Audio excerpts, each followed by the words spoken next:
Hi, this is Zack Wheeler. Welcome to the Phillies Show. Welcome to the Phillies Show, brought to you by Citizens. From making a plan to reaching your goals, make sense of your money with Citizens, official bank of the Phillies. The Phillies Show, Ruben Amaro Jr., Jim Salisbury, Todd Zolecki. It is Monday, March 31st, 2025. Gentlemen, how are we today before the home opener at Citizens Bank Park? Can't wait. It's always an exciting day. Exciting. And it's nice to see for the Fightins, 2-1. Decent weekend. Could have been better, but hey, pretty darn good. Not bad. You'll take a winning series all the time. You go through if you win every series, you win the World Series. That's the big one. So nothing wrong with winning a series right out of the gate. Absolutely. So yeah, we'll talk about that the weekend in Washington in a minute. Christopher Sanchez starting the home opener today at Citizens Bank Park versus German Marquez from the Rockies. The first pitch is at 3:05 Eastern, so that is always fun. The home opener, as you said, is always great. But while we're talking about Citizens Bank Park, I do want to mention this. This is pretty exciting because Citizens and the Philly Show teaming up. We're going to have, guys, our first live show ever. Ta-da! What? Thursday at 12:15 p.m. Eastern at Citizens Bank Park, right next to Pass and Stowe. We're super excited about it. We're going to have a guest. Be about half hour, so stop by Pass and Stowe at Citizens Bank Park for a live Philly show. I feel like live show. I mean, Ruben, you do a lot of live broadcasting. Yeah. You got the show. Are you nervous? Are you going to be nervous? I might be a little nervous. I don't know, but I think it's going to be a lot of fun. So we wanted to mention that. That's very exciting. But what did we think of the weekend, guys? You mentioned winning the series. It's very big, of course. They had an opportunity to sweep Sunday. Aaron Nola kind of mislocated a couple fastballs, and as it has happened in the past, a couple home runs were hit, and they lose 5-1. Offense didn't help them out a lot, but overall, what did you think of the weekend? Yeah, it would have been nice to come out with a sweep. I mean, what a kind of a exclamation point way to open the season if you get on there and take 3. But like I said, it's important to win series. Wheeler very good in the opener. Schwarber swung it well all weekend. Bohm, with that big hit in the opener. Nola, when he makes mistakes over the plate, he just gets hurt because we had John Smoltz on a while back. I guess it was last summer, and I just remember him calling Aaron Nola sort of a modern day Greg Maddux. And Greg Maddux was just brilliant at, changing speeds, working the corners, and getting guys to chase by, the pitch looks like a strike, but then it's off the plate. And when Aaron is good, he does that.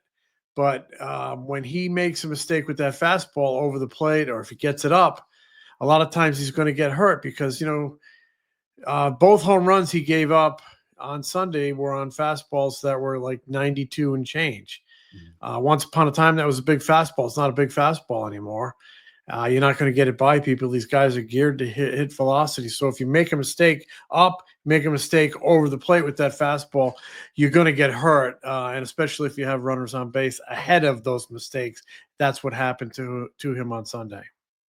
I thought it was a good weekend. I don't disagree with you on Nola. A lot of strikes. I really like the way Wheeler threw the ball, and they bounced back after punching out 19 times in the early part of the game. And Mackenzie Gore was outstanding on opening day.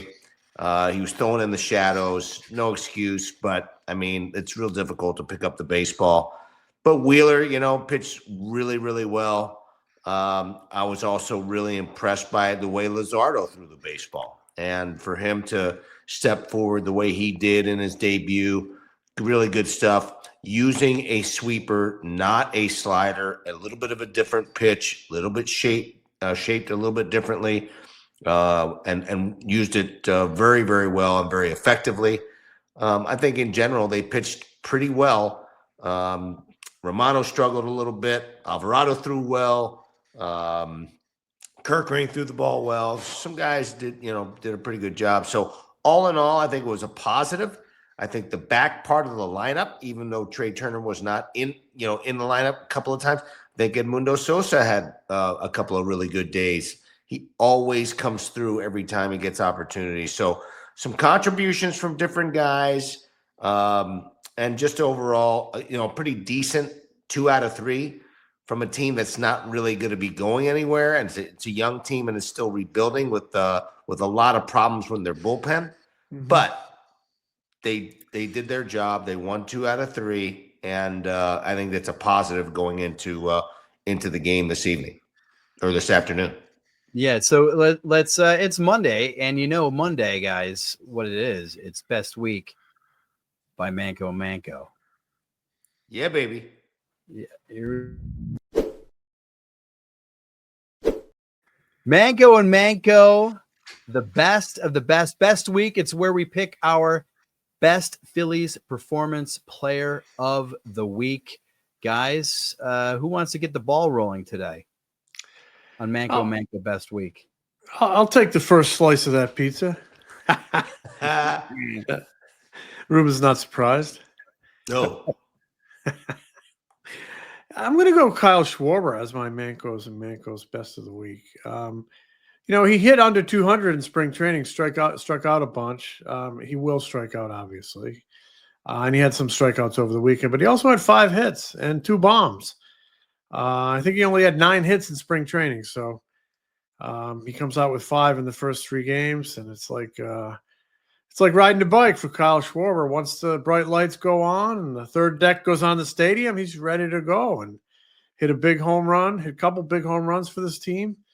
And, looking good, starting off an important season, both for the team and for Kyle Schwarber as he enters a free agent year. And I expect him to produce in a big way like he has in his first 3 seasons in Philadelphia. We've said it before. It's been a great signing. It's been a great signing for the Phillies. A 4-year, $79 million deal. He's entering the last year of that deal, and I expect a good one, and the first weekend was a good one. And the cool thing about that is, just to segue a little bit, is that he did it as a 1-hole hitter and a 4-hole hitter. Yeah. It didn't affect him at all. He still did his thing, baby. Anyway, go ahead, Todd. So what you're saying is hitting is hitting. Boom. Really doesn't matter a lot where you what position you're in when you step in that batter's box, at least in terms of where the lineup stacks up. At least not for him. He almost had number 3 today, too. He hit 2 balls foul that went about 300, 400 feet down the right field line. And then the next one went in like the third deck down the right field line. He's like, I thought I was on it, but I guess I was just a tad early. That I'm sure that's got to be a sickening feeling, right? You stroke 2 balls like that and that hard and just foul. So yeah, Kyle Schwarber. On my Manco best week, I'm going with Alec Bohm. We talked about him, of course, on Friday, but he had that huge clutch hit late in Thursday's win and on opening day, and just everything he had to deal with in the offseason, all the uncertainty. He said he tried to block it out as much as possible, but then every time he went to his gym in Houston, everybody was telling him, are you going? You getting traded? You getting traded? You getting traded? Finds out he's not going to get traded, comes into camp with a great attitude and just kind of does what he does and delivered a really clutch hit to the stroked a double to the left field wall to help them win that game on opening day. So kind of bailed out Jordan Romano and helped the team to win. So it was nice to see Alec Bohm do that on opening day. So that's my Manco best of the week. Yeah, my best of the week, and I'll just go to my mainstay. And it could have been Marsh. It could have been Edmundo Sosa. I mentioned him earlier. Marsh had a nice couple of days. I'm going to go with Zack Wheeler. Zack Wheeler's just so steady, so good. Comes out, and even on a game when, somebody throws, his opposing starter has 19 punch outs, he still keeps his team in the game. He does not get the W, but keeps the team in it and does his job, pitches 6 or 7 strong, and just really impressive as usual. Getting people out, pretty efficient. Wasn't super, super sharp, but still really, really good.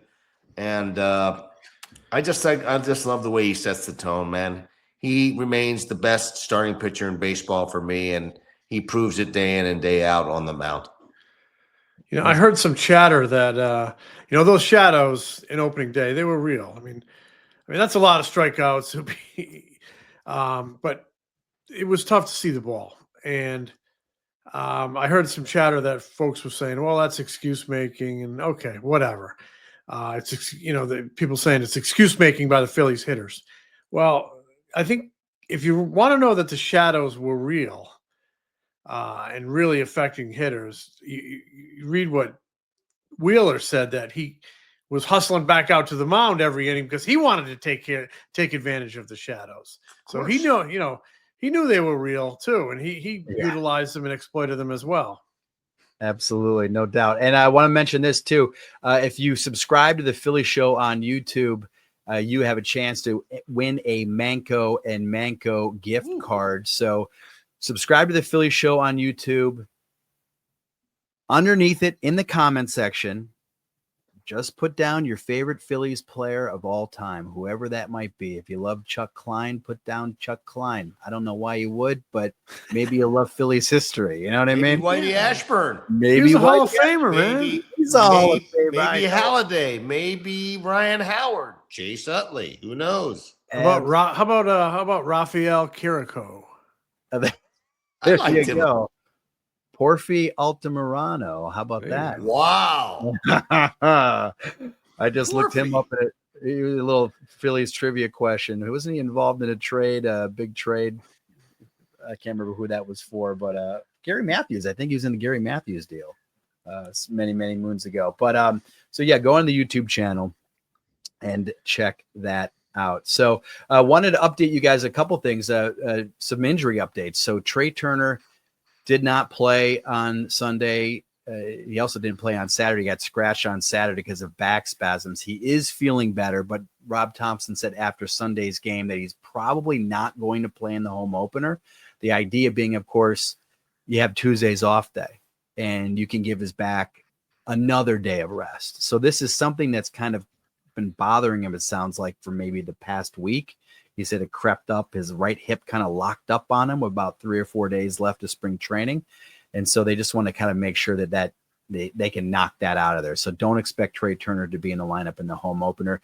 Expect JT Realmuto to be in the lineup on the home opener. He fouled a ball off his foot Saturday night, and he felt better. He could have played today, I guess, in an emergency situation, but they did not want him to play. They wanted to give Marchand the start. No reason to rush him back. So he seems to be doing okay. Ranger Suarez threw a bullpen on Saturday in Clearwater. He came out of that okay today. He felt fine today. So the next step for him is going to be an up-down bullpen session, which basically means like 2 innings of work. So he's kind of progressing. So wanted to give you guys some updates on that. So who do you expect to throw out the first pitch, the ceremonial first pitch at the home opener? We got any guesses? I have no idea who it might be. I'm going to toss out Cole Hamels. Really? Maybe. What about somebody with the Eagles? They did win the Super Bowl. Ooh. Could it be BG? Could it be Jason Kelsey? BG would be a good one. That would be a good one. Yeah. Brandon Graham? Yeah, absolutely. That would be a good one. That absolutely would be a good one. I tell you what, a lot of Eagles chants this weekend in Nationals Park. I don't know if you guys, I could. Somebody, I think it was Destiny Legardo from Phillies Nation. She grabbed something off of some Reddit page from Nationals fans, and some lady guy was griping about how it's sickening to them that they let the Phillies fans take over Nationals Park.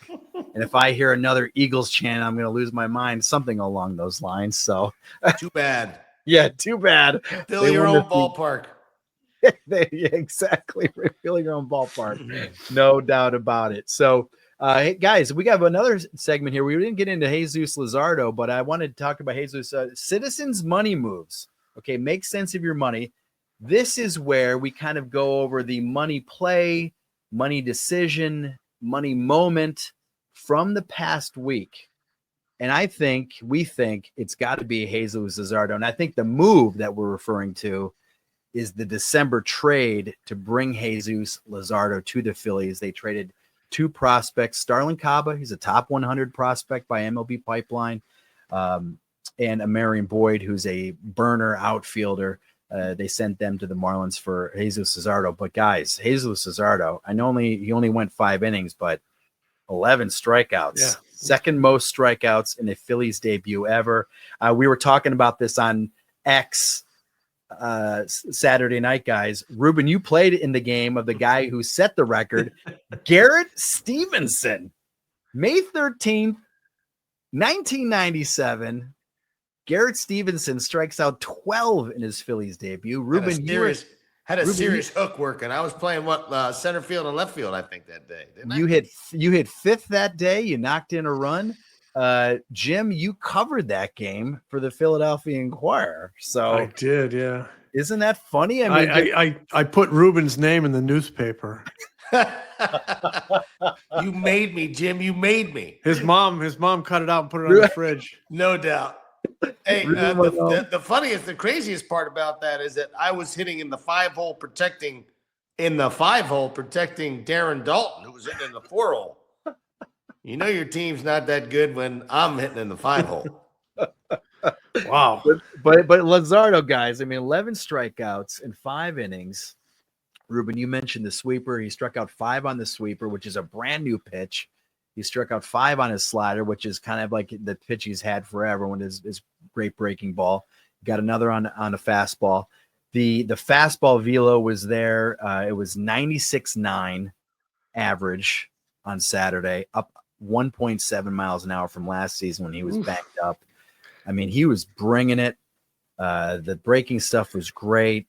You know, what do we think? I mean, that trade, and I kind of wrote about this on Saturday. That trade to me, a lot of talk about the Phillies are running it back. The the players got asked about it a lot in the spring, and they're kind of, we're kind of running it back.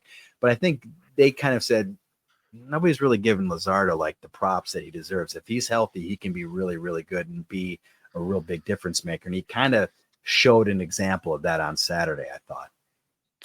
No question. When you talk about, Citizens money move, to me, part of this move is Jesus Luzardo's willingness to be open-minded. I mean, he comes into a new situation and he puts his trust in the new pitch, his new pitching coach, Caleb Cotham, and his staff, and all the technology that the Phillies use in pitch design.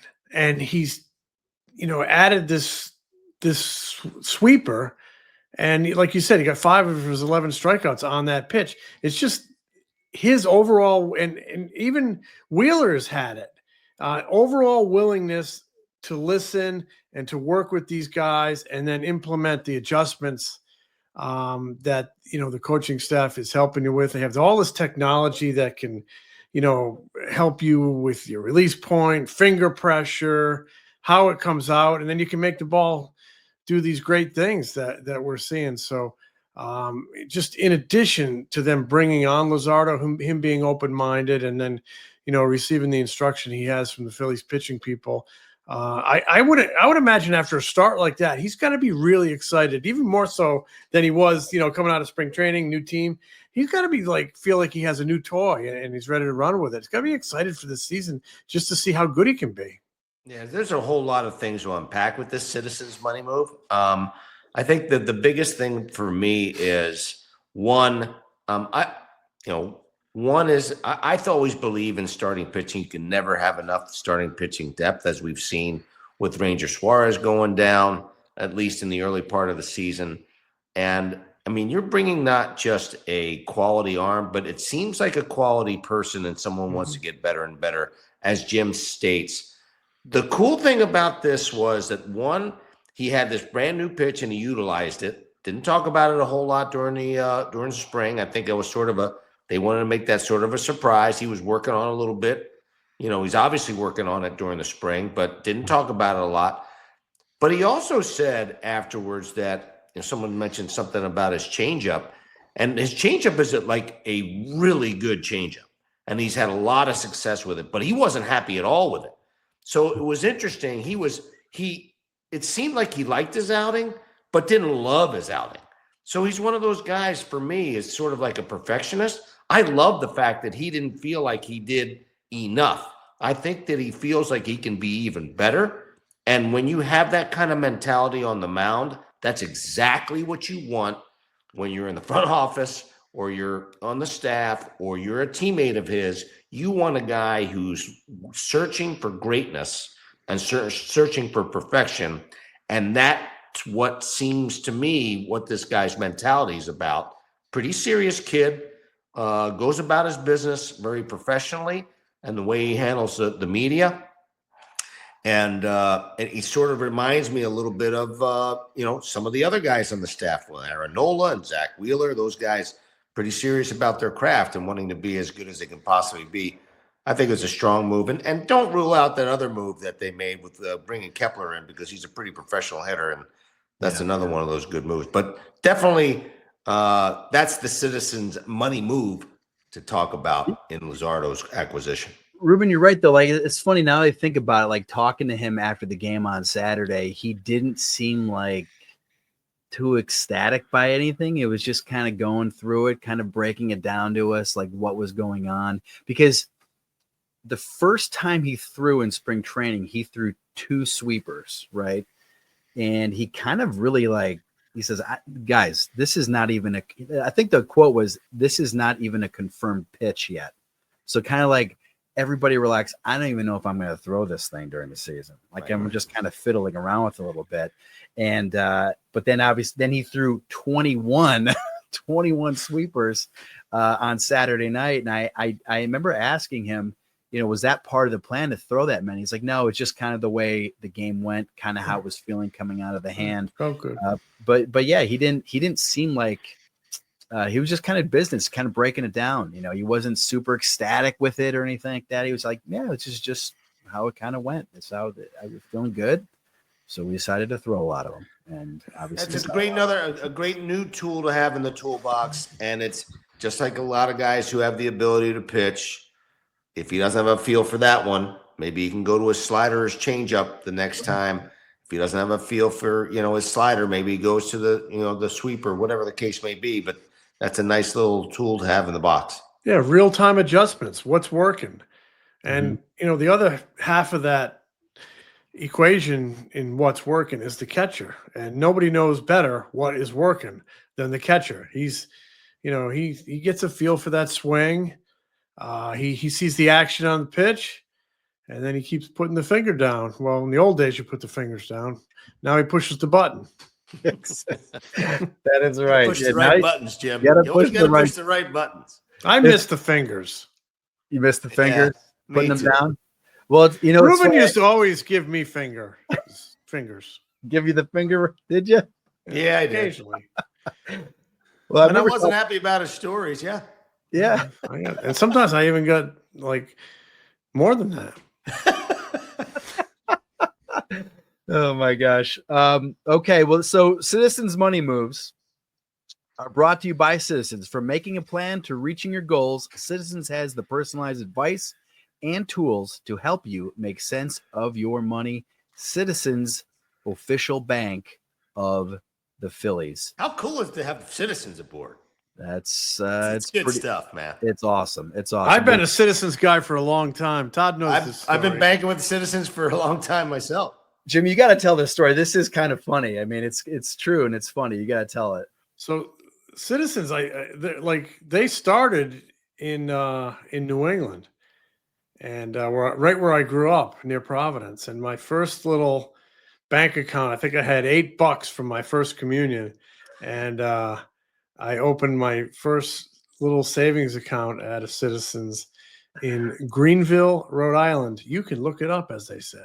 That is so That's really cool. Man. Yeah. I love that. Been the Citizens from the beginning, that was converted and bought and whatever, changed names and such, but been a Citizens guy for, got to be close to however many years. It's been in existence here in Philly. Well, we will. Yeah, we're excited again for this live show on Thursday, 12:15 p.m. at Citizens Bank Park, right next to Pass and Stowe. We do have a great guest lined up as well. Got any hints? Got any hints for that guest? I would just say it's somebody that it always has something very interesting to say. Ooh. Always have very, I don't want to give away too much. Yeah, don't give up I too don't want much. to give away too much. But guys, this was fun. We will be back on Thursday at Citizens Bank Park. Don't forget, if you're interested, like the Philly Show, want to support us, get a Philly Show t-shirt, go to the philliesshow.com. Gentlemen, see you at the home opener later today. Chris Sanchez, he's at the game. I'm just curious. You're going to be there later? I will be. You guys. I know you there. will, Todd. What about you, there. Jimmy? I'm actually going to be there. I'm going to be make there. I wouldn't miss I'm it. not working, but I'm going to be there. Christopher Sanchez last year, 7-3 with a 2.21 ERA and 17 starts at Citizens Bank Park. So I got to think that's the reason he's pitching Game 4 or the home opener, because he's so good at home. So excited to see him. It'll be a good one. We can't wait. Love the home opener. Big flag. Yes. Right? Players come down from Ashburn. Lots of pageantry. Kane Callis singing the national anthem. Gotta love it. All that stuff. Let's hope this weather holds up. Yes. Just long enough. Please, Lord, keep the rain away. The Philly Show again is brought to you by Citizens. Make sense of your money with Citizens, official bank of the Phillies. Talk to you guys later. Smell you later, boys. Bye, Jim.